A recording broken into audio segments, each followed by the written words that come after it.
Nigeria, oil was reportedly first discovered in the Niger Delta in 1956.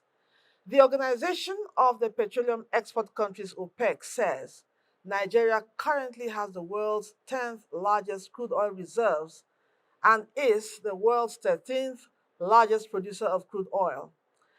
Nigeria is the ninth largest in terms of global gas reserves.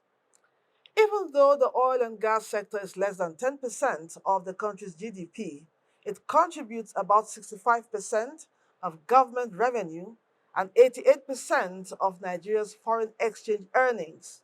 So, it comes as no surprise that happenings in that industry most times directly have impact on other sectors of the economy. As at 2020, Nigeria had the largest oil and gas reserves in the African region, with about 37 million barrels of crude oil and 5.5 trillion cubic meters of gas. Today, we will be looking at oil and gas policies in Nigeria and how they affect you and I. Welcome once again to the program. I am Lydia Odije Ochi. Thank you for joining us.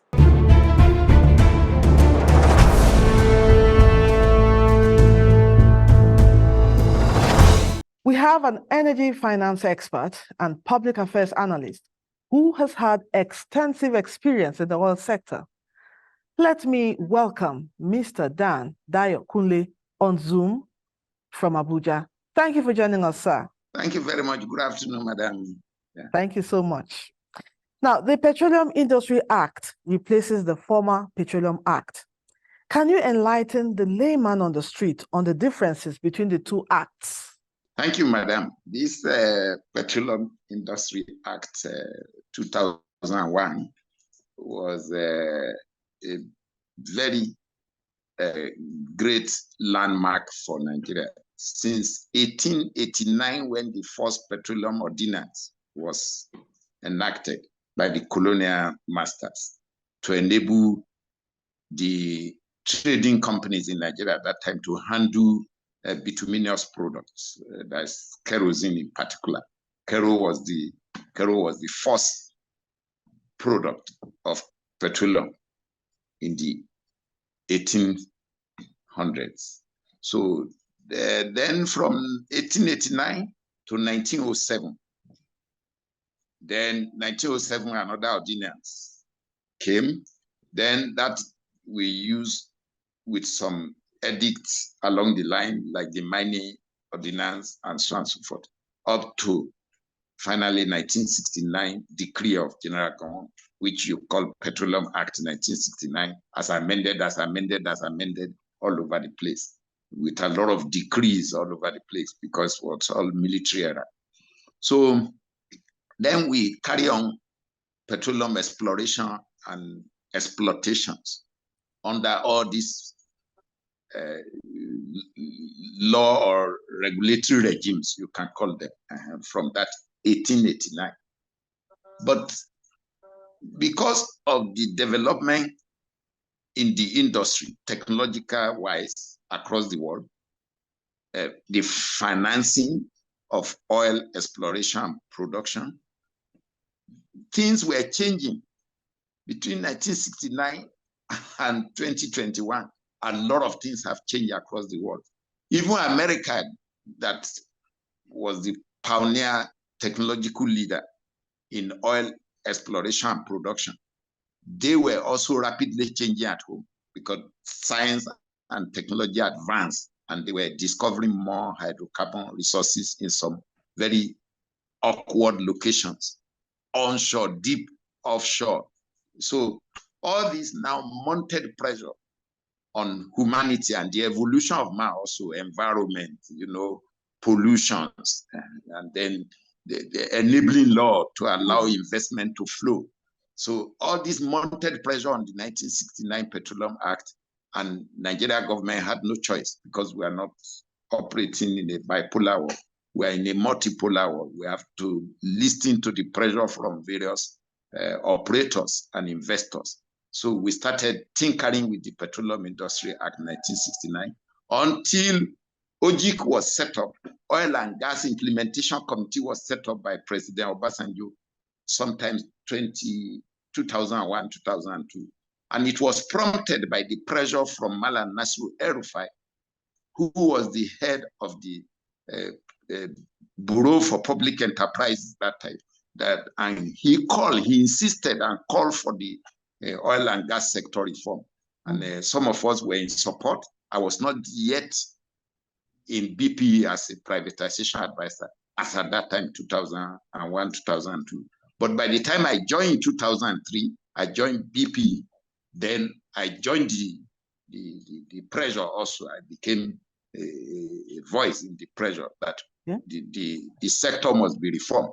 And that was what led to the drafting of the new Petroleum Industry Act. It was drafted, and then everybody from 2007 started tinkering with it because government changed.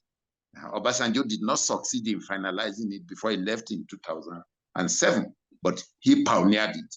So now, by 2008, 2009, because of the condition of President Yaradua, we could not finalize the Petroleum Industry Act. So, but we concluded it partially. But we could not actualize it because that time we were pursuing how to decouple gas from oil so that we will have legislation that looks after gas, legislation that looks after oil. Okay, then we now enter into President Jonathan Goodluck era in 2010. And then again, the Petroleum Industry Act suffered another somersault because of Nigeria, you know yourself, leadership, they change the characteristic of leadership, they change, they don't pursue something to a logical way. So we lost 2010 to 2015. The act was not passed. It was somersaulted by the then President Jonathan's presidency. So 2015, we started mounting pressure again that look, this 1969 Petroleum Act will not allow investment to come into this industry. And it will not, we don't have the capital formation, financial capital formation in Nigeria. We also don't have the technological know-how to do anything in oil and gas on our own. So if you don't make new law that will attract investors from all over the world, we will just be sitting on huge oil, sitting on huge gas, and it will be of no value to us. The same way we are sitting on huge land, variable land, and we can't feed ourselves.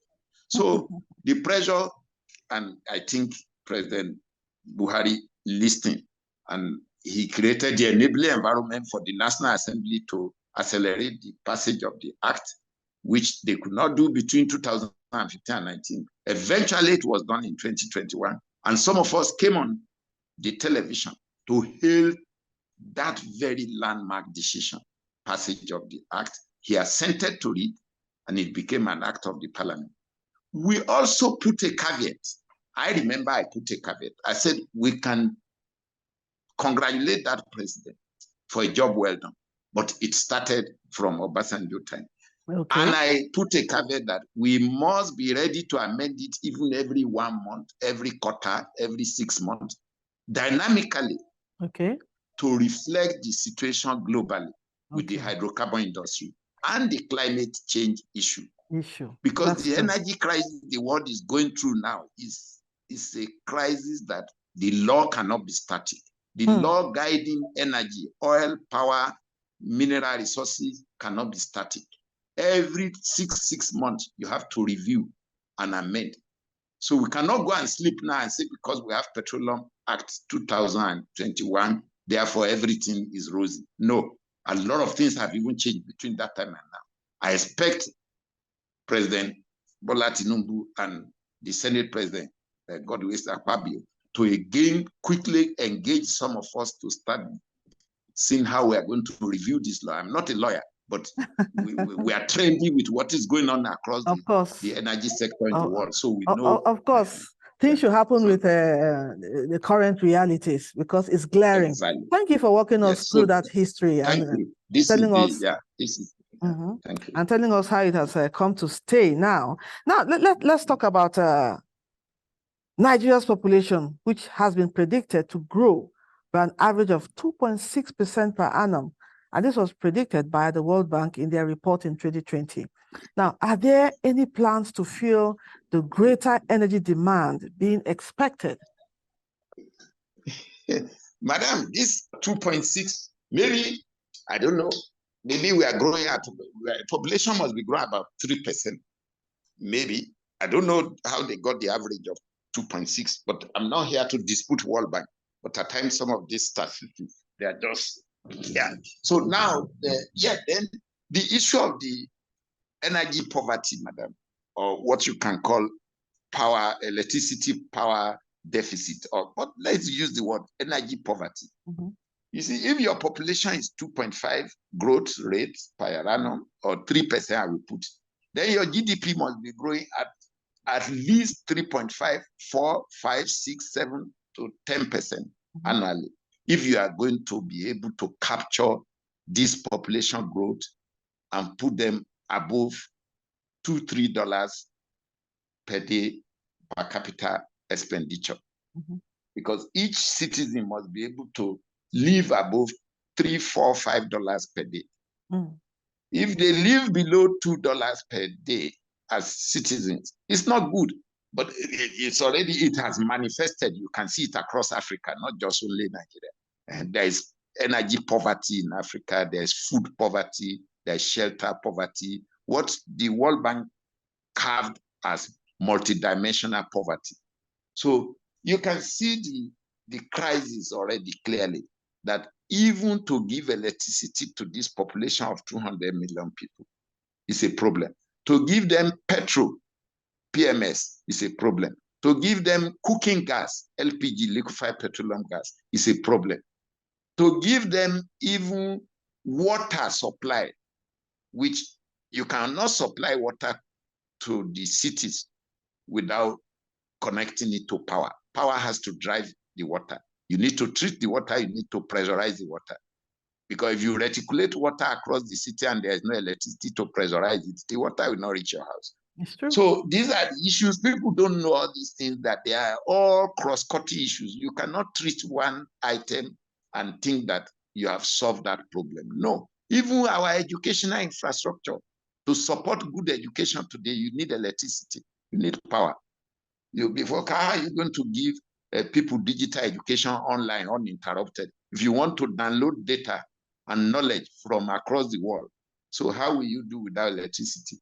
So because of this, because we have huge proven oil reserve of about between 38 and 40 billion barrels, we are about number 10 or number 11 in the world. And because it's proven already. So, and we have gas, huge gas, over 200 trillion cubic feet of gas. And proven also. Unproven gas is even in excess of 600 trillion, unproven, but we still need to do a lot of seismic and data acquisition and interpretation before we can prove that of 600 trillion and above. But that of 200 trillion is already proven, is in our archiving. So we have that one. We know where all the molecules of our gas resources are in this country. We know it. So, but if you don't create the enabling law and give the appropriate training, capacity building support for your citizens, so that their culture, their attitude towards work and materialism can be focused on work, you sweat, then you get sweet. If you don't work and sweat, you cannot get sweet. So if we just lay back and say, oh, we are very rich, just give me rent, just give me part of the money out of what you produce from my land. If we live by rentier arrangement, rentier structures, then we will never grow. We will never be able to protect this population growth. So it's a problem. That is why now you can see the ratio between unemployed youth on the street in this country, untrained people, is so huge. And yet we are sitting on huge gas resources. We are sitting on huge gas, oil resources. But I don't want to be among the people who say resource cost. Yeah, because across Africa is resource cost. Even part of Latin America is resource cost. If you go to Venezuela and see what is going on there, you will be very sorry for the third world nations that cannot manage themselves with huge resources under their feet. So this population growth issue madam, is a delicate balance that government must deliberately create the policy instrument that will address the imbalances. Okay, okay, sir. Deliberate. Now, you actually told us about the PIA, which was eventually signed into law in 2021. Now, since then, it's about 2 years now. What difference would you say it has made in 2 years? Madam, it's unfortunate. I hope the President Bola Tinubu we have privilege to listen to some of our voices. Some of these, our voices may be righteous, it may be hurtful, but the performance of the Petroleum Industry Act in the last 2 years has been below average. Don't let me say it's absima, it's woeful. Don't let me use that word because I have this, I'm an incurable optimist, but I am cautiously optimistic about the way we are going. It has not been too good, but okay, there are many apparatus and perimeters you are going to use to measure this. So we cannot go out on this program now to start saying, let's take one by one and calibrate how they have performed excellently or they have performed woefully. But in general terms of the impact of this law, madam, we have not seen huge investment coming in because the institutional framework, the governance for the industry, the way it has been structured since 2021 to date, madam, is heavily politicized. They have not allowed professionalism and technocracy to take over the governance, the governance structure that the law created. So it has been politically put in place. So no investor anywhere in the world has confidence in it. Even the international oil companies that are operating in Nigeria that have been here since 1956, thereabout, in fact, even beyond, because I remember 1906, the Germans drilled the first bituminous oil well in Ondo. And so they have been here. They have our history, the geology, the anthropology, everything. How can they suddenly become so scared of investing money in our country, even with the new Petroleum Industry Act, which means something is wrong somewhere? So, and the ordinary meet the eye observation that people like me would do, since I don't have a deeper crystal ball eyeglasses to look beyond what I see.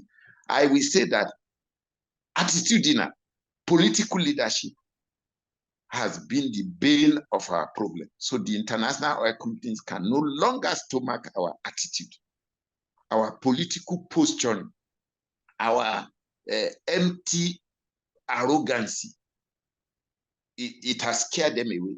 And because advanced sciences are giving them an advantage to locate where hydrocarbon resources are available in the world and even more easier to exploit. So they have decided to migrate their investment out of Nigeria. So we are now left with our asset lying idle. You need to know how many oil blocks that are idle in the last 3 years in this country. They are idle. They are just there. Nobody to invest, to sweat the resources they are out and monetize it for the development of this country. So it's unfortunate. It has not done very well. I hope President Bola Tinubu and the core group in Kuru will be able to find a way to review some of this, our political arrangement in some of the institutions that are supposed to drive economic prosperity for the country. When you over politicize, take the NNPC Limited. How did you recruit the leadership there? You did not advertise the position internationally. When there are oil experts all over the world, Nigerians are working in Shell, in ExxonMobil, all over the world. Why don't you advertise the position so that the international world can take you serious that you really want to reform your oil and gas sector? So the regulatory body, the Nigerian Upstream Petroleum Regulatory Body, also look at the way they just consume the commission. It's a commission. They just put commissioners politically. So the same thing, the midstream, downstream regulatory, which is a duplication. You don't even need two regulatory bodies. So one regulatory body, then you now create functional department in the regulatory body so that you reduce cost of governance. So all these things, madam, have not made the new act to achieve even 40, even 30% of what it was originally intended. How would you assess laws and policies regulating the oil and gas industry in Nigeria over the years, especially the 1999 Constitution of Nigeria as amended, like you earlier mentioned, and the Petroleum Act? If you ask me to do assessment or evaluation, yes, or you may access, okay, to access, you know where to go. The thing is there on the internet. But if I'm to assess or evaluate, yes, the Constitution of Nigeria that we started operating since 1999 to date is good enough, but is it not the operators of the law that is the issue? As I'm back to the attitudinal national attitude, our culture, our national attitude, the pacifist society we have built over the years, will not allow you to implement the provisions of the Constitution in accordance with the spirit and the letter. So the Constitution of Nigeria, as it has been framed and it has amended time and over, it has also not been properly abided with, because you have because so vis-a-vis that the Petroleum Industry Act, which you can say derived from the democratic constitutional arrangement from 1999 to date, is the same politicians that are implementing the Constitution of Nigeria that are also now influencing the implementation of the Petroleum Industry Act. So, and this interference and non-compliance to rule of law will never allow investment to come. You must respect the rule of law. Agreement must be agreement. That is why we have so many litigations, arbitrations all over the world, awards that are huge, that can bankrupt this country, are hanging on our neck all over the place. Because public officials who took an oath in accordance with the provision of the Constitution and the Petroleum Industry Act, they will misbehave, and we will condone their misbehaviors. And we will see them recklessly all over the place, and we will be hailing them. So, and what do we tell our children? And we have lived with this like this since in the 1980s. This is how I was a witness to President Sagari's regime. The same way MPN regime was reckless. Till today, MPN started Ajaokuta Steel Complex. It's not completed today. So, so you can see, and all the public officials who put us in this problem, who did not abide by the Constitution of Nigeria and the various laws that are supposed to drive the development of this country, we still give them National Merit Award. We still hail them. So why are we like this? Why do we pretend to be destroying ourselves and we say, oh, we are growing. Oh, the country is a beautiful country. Yes, by landscape, by geography, Nigeria is a beautiful country. But the attitudinal cultural orientation of the people inside is terrible. It's terrible. It cannot lead us to anywhere. What, in your own assessment, would be the weaknesses and strengths of these policies? The weaknesses, you see, if I'm to do SWOT analysis or SWOT evaluation of all these policies, madam, I will go back to the characters that are to massage and sweat the best out of all these policies. Take, for example, when we were doing privatization and sector reforms across the spectrum of the Nigerian political economy from 1999 to 2007, we had characters that were very determined to get things done because the economy was weighed down by waste, public waste. Government were involved in the manufacture of cement. Government were involved in clearing and forwarding agencies. Government were owning hotels. So between 1999 and 2007, we did sector reform, mining, NMC in Jos, the coal corporations. So it is the characters of the people in governance. Are they there to work, or they are just there for political aggrandizement? Oh, I am now the director general, I'm now the minister, I'm now the CBN governor. Are they there for just that purpose? Optics. So, or are they there to really work through the program of actions? So you must have a president that has vision and mission and is going to drive that vision and mission through all his ministers and head of parastatals and agencies. As the vice president is trying to articulate all the government policies and the implementations, they must build a team. I've been advocating for this, I've been soliciting for this, that for a government to perform, you must build a winning team. You must carry a group into government and call them the core group. They are the one to chart your path for you and follow it through with you. But your job is to give approval and give the push. You are not the one to do the nitty-gritty job. You're always just, you have the vision, you have so this is what I expect from this government. So policy issues implementation in Nigeria, madam, is a reflection of the type of characters that hold those institutions, that lead those institutions, that provide leadership and governance for those institutions. It cut across, including the university, including even Kuru, where you are now. You need this country we must go and look for dosages of agility to eject into our political economy, to turn it around. If we want to grow, if we want to grow. This is my message. Okay, let me ask one more question before we take a break and continue, sir, with your approval. The upstream sector, which is the most active sector of the Nigerian petroleum industry, is dominated exclusively by international oil companies. What does this portend for indigenous companies and local content development? There are so many dimensions to this question you have just asked me, but let me give you one answer, madam. One first, before I go further. The architecture of the oil and gas industry, madam.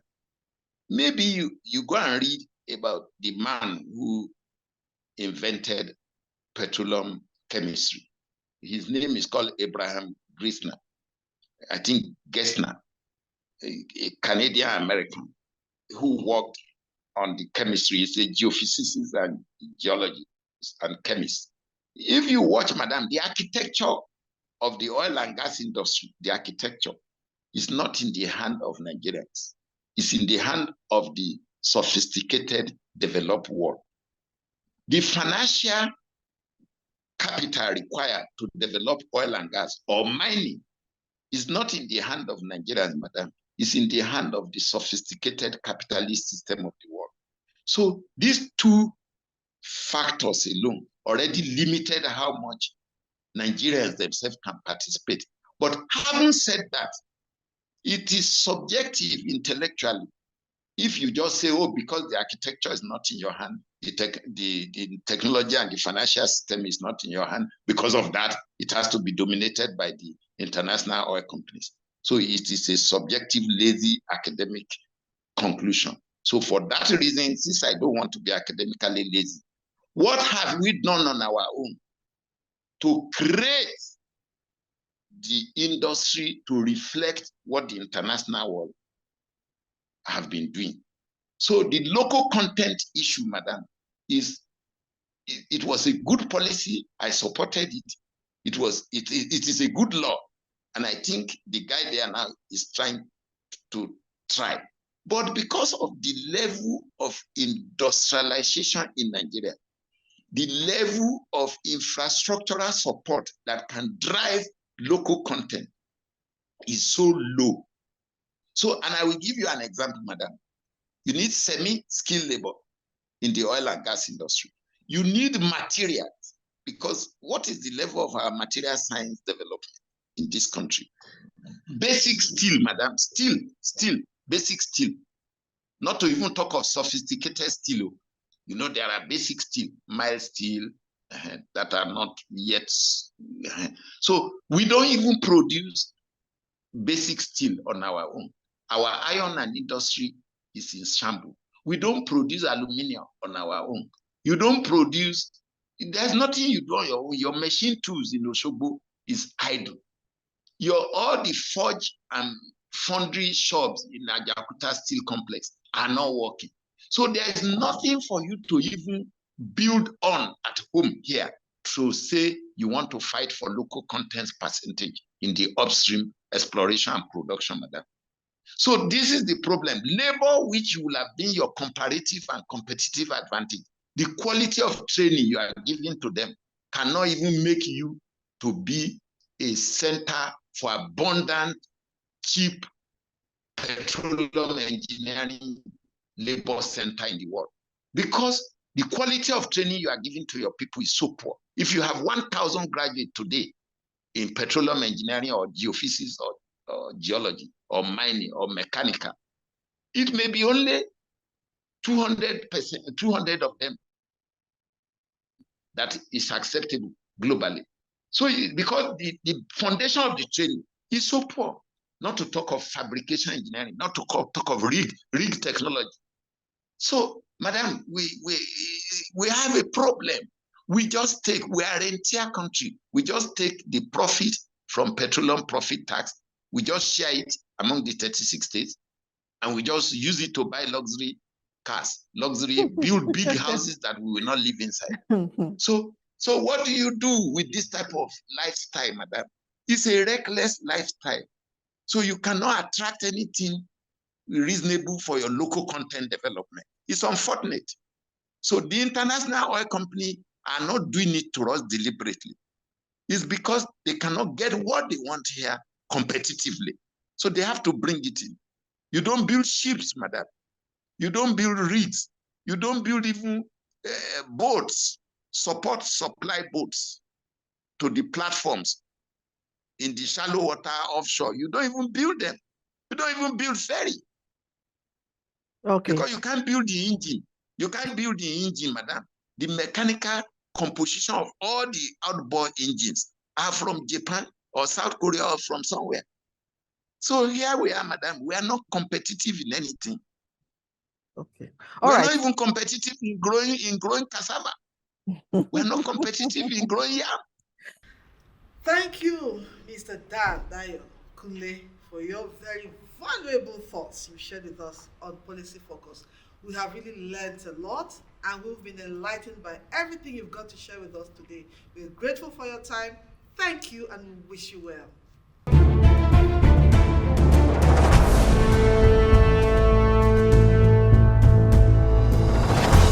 Keep watching. Keep watching. Keep watching NIPSS Policy TV.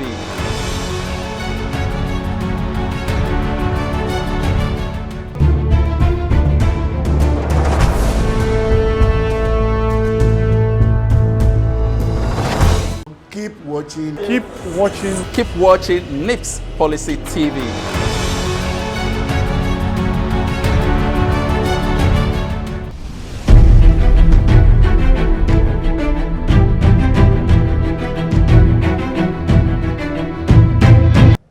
First and foremost, what we are doing wrong and what we did wrong at the onset is the overdependence on oil. As soon as there was a discovery of oil in Nigeria, every other thing became secondary. If you take a look at the history of the economic growth in Nigeria, like the northern zone developed on the granite pyramid, the west was basically on their cocoa and all that. Now, but when oil came, virtually everybody dumped their primary focus and focus on oil wealth. And that was the very first problem that we had, over dependent. And now, the way it is now is that we are now like a mono economy. We depend solely on one source of income, and that's the biggest problem that we have. Now, on the issue of the oil thefts, I don't know if you have ever been to the Niger Delta.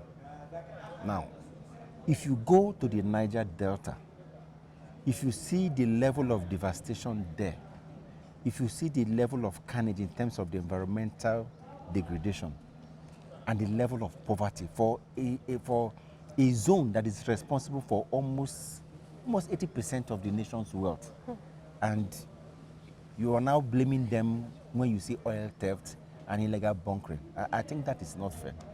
Now, mind you also, of recent developments have also shown that most of the major oil thefts are not the indigenes, are not the people who are from that zone.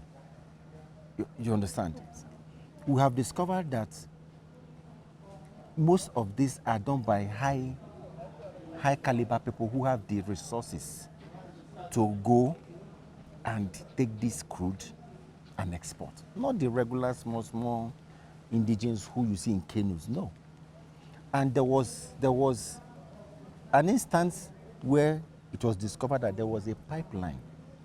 One of the oil heads was, for over 20-something years, they were siphoning crude constantly for over 20 years into vessels. And these were not done by locals, because the oil industry is a highly technical one, and before you can tamper with an oil well or an oil head, you must have that skill. You understand? Yes. It's like you're saying that somebody hacked into your system. A novice, a farmer can't hack into a system, but somebody who is highly IT literate, and somebody not only IT literate, the person must have software capability. So when you look at all these trends, you find out that the people who are perpetrating these oil thefts are not the regular local people. It's a highly organized crime. There was a time a naval officer was seen escorting a very big oil barge. You know, that it was crude. A high-ranking naval officer, and that case has been killed. And you find out that they keep blaming the locals. Can a local person afford those ship you see? They range into billions of naira to bring into the country. So a local fisherman can't do that. A local boy can't do that. And then, on the issue of illegal refineries, it's a matter of semantics. What I would have expected a normal country to do, if those locals have developed the capacity and the ability to refine crude, well, go ahead and give them licenses. Let them operate legally. You understand? Then all this high cost of fuel will come down. If you go to some developed countries, there are some people inside their compound, they have oil wells. In America, for example, there are some people who are personal, maybe by virtue of that is where they grew up, that is where they live, oil is discovered. It is theirs. The government compensates them, and they are wealthy. But today, everything is a monopoly for the government. You say somebody is operating an illegal refinery. Why don't you go ahead and legalize that refinery? Why don't you go ahead and take those boys who have the capacity, who have developed the intelligence on refining crude in the bush, train them properly, and let them set up a refinery? All this, the oil industry is basically like a scam. So I make bold to say that. It's a scam. And then let me also tell you that for us to be able to get out of this, you just have to build more refineries. What is the sense in building a refinery in Kaduna? I worked with NIPSS for a while in my IT days. What is the sense of building a refinery in Kaduna when there is no crude in Kaduna? You have to start transporting by pipeline.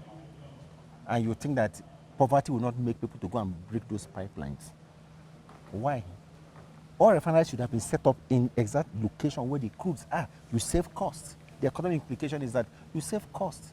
If you're going to spend almost 1 billion to transport crude from here to somewhere, and you have it built by your, you save cost.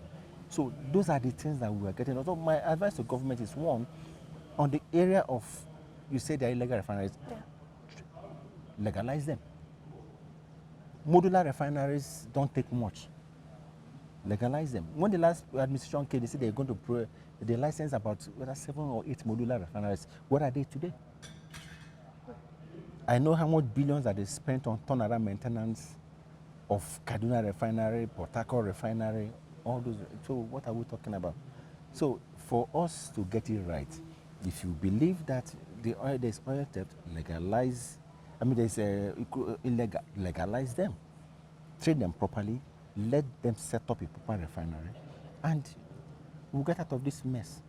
And then this issue of fuel subsidy removal, blah blah, all of them will be coming up. But because the oil industry is a big scam, it's a legalized theft of the nation's wealth. So that is why you find that we can never get out of it. That is my own take. There are recent technologies around. Technologies that would detect whatever is happening on the oil fields. We are not the only one drilling oil in the world. We have countries, are they witnessing the same problem? If they are not, is it the world is a global world now that you can easily access information anywhere? What are they doing that their own is not going wrong? What are we doing that our own is going wrong? So it boils down to sincerity and honesty from government perspective. You know, for Nigeria, I think there should be a definite policy regarding the oil sector. There might be policies, quite okay, but these policies need to be backed up by strategy as well as actionable plans. You know, the oil and gas sector is the mainstay of the country, Nigeria, and it will not be right for we having such resources and we are still suffering from the leakages and the challenges relating to it. So a definite policy stand backed up by some actionable recommendations and implementation strategies will go a long way in ensuring that we are able to help the oil and gas sector to stabilize. Because countries that don't even have as much as we have, you know, are enjoying the benefits of this sector. And since we are blessed with these natural resources, it is imperative that the government can put together a very strong policy to ensure that this sector is viable and then the citizens benefit from it. The budget, the national budget basically revolves around the oil industry and is the lifeline of the country. Because of that, coming to the witness, because of that, we have even neglected other sectors of the economy that would have actually complement the oil industry.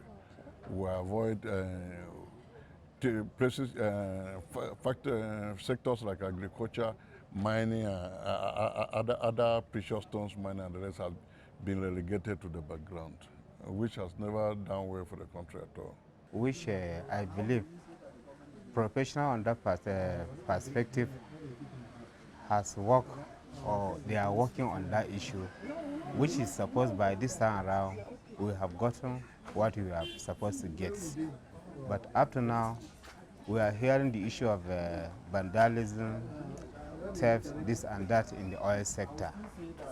And to me, in person, I wish the community, from the community level, they have the mechanism for solving that issue more than government, because they are the one settling down in that community where the oil is driving from them. The question is that what brings that vandalism? Maybe the community, the community people, they have not taken into consideration in terms of policy making, in terms of utilization of resources, in terms of decision making on how to drive or how to run that particular aspect. Therefore, if those people in that aspect has been taken into the consideration, believe you me, this issue, it has been solved. Yes.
The Nigeria Customs Service is seeking collaboration with the National Institute of Policy and Strategic Studies in the area of capacity development. This was at the signing of a Memorandum of Understanding with the National Institute of Policy and Strategic Studies with regards to the upcoming conference of the Nigeria Customs, and also to enlighten ministries, departments, and agencies on how to make Nigeria's economy better. And commitment to what we all agreed to do together 6 months ago when before the SY CG left. We at NIPSS are very excited, and we are very delighted that we made a case to the Nigeria Customs Service, and we are here today about to sign an agreement. Let me reiterate this.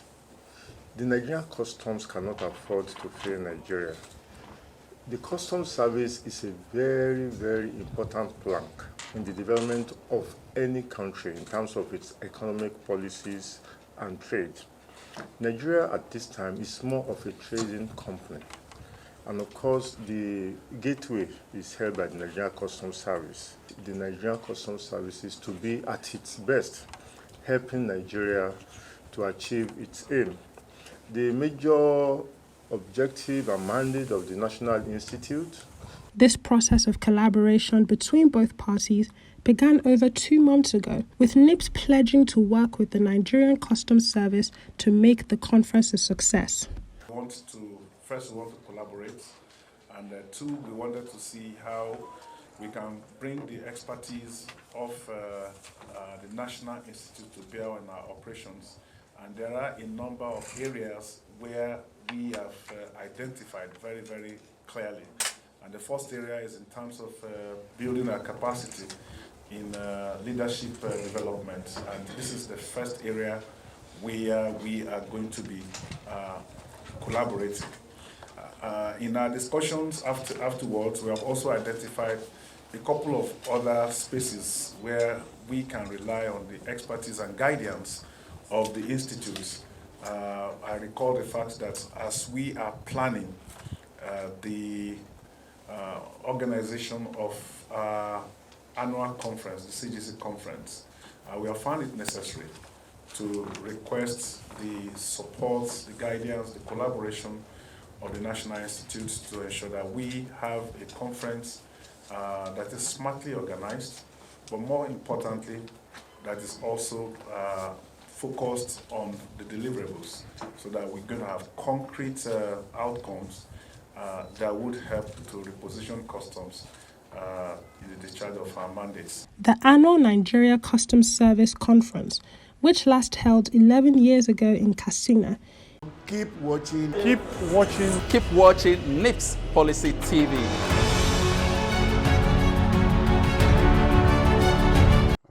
Thank you very much.